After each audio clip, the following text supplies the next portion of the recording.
عزیزان خۆشەویستان سڵاوتان لێبێ و ئەم کاتتان باش خۆشحاڵم لە پرۆگرامی نوێی کورسات مەگەزین بە ئێوەی خۆشەویستەگەم بۆ هیوایم پرۆگرامیم ئێوارەیەمان جێگای سوود و خۆشحاڵی هەمولایەکتان بێ.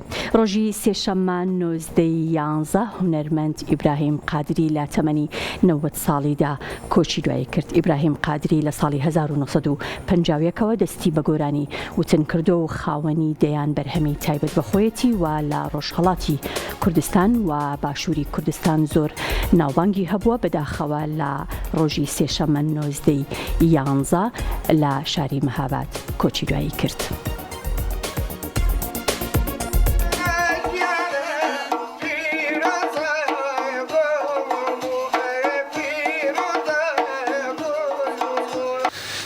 جابزانین کاک براهیمی قادری بەیاد و بیرەوەری خۆت مێژوویەکی دوور و درێژت هەیە بەڕاستی لە گۆرانی وتن ختەمێکە خزمەتەکە هەم بەڕێزت هەم ئاغای فەتاحی چیت لە یاد ماوە لە سەرەتای دەستپێکردنی چۆن ڕۆژی سێشەممە 19/11 هونەرمەندی ناسراوی ڕۆژهەڵاتی کوردستان ئیبراهیمی قادری کە چەند ساڵێک بوو نەخۆش بوو ئێوارەی ڕۆژی سێشەممە لە شاری مەهاباد کۆچی دوایی کرد.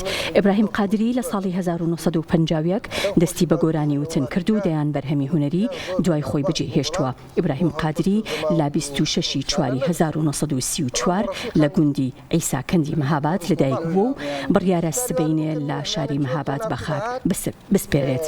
هونەرمەندی دیاری شاری مەهاباد ئیبراهیم کەریم عەبدوڕەحمان عەبدولقادر کە نازناوی ئیبراهیم قادری لێنراوە لە گوندێکی ڕۆژهەڵاتی کوردستان و لە 1934 ساڵی لە خانەوادەیەکی جوتیاری خانەدان و هونەردۆست چاوی بە دنیا هەڵهێناوە.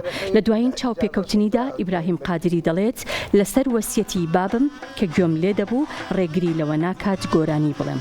ساڵی 1950 دەستم بە گۆرانی وتن کرد. دیارترین گۆرانیەکانی کە لە باشووردا دەبیسترا و جێی ڕەزامەندی گوێگران بوو گۆرانی هەنار هەنار هەنارە ئەی گوڵم ڕوو لە کوێکەم لێوت خوێنی گەشمە شەهێن و شەهلا هەی دکتۆر شەمامە و خاڵخاڵ ئەو کراسە گوڵ هەنارە و دەیانی دیکە. جێگەی ئاماژەیە لە ناو گۆرانیە میلیەکاندا گۆرانیەکانی ئیبراهیمی قادری خاوەن تایبەتمەندی و ڕیتمێکی کوردانەی پڕ لە ڕەسەنایەتین.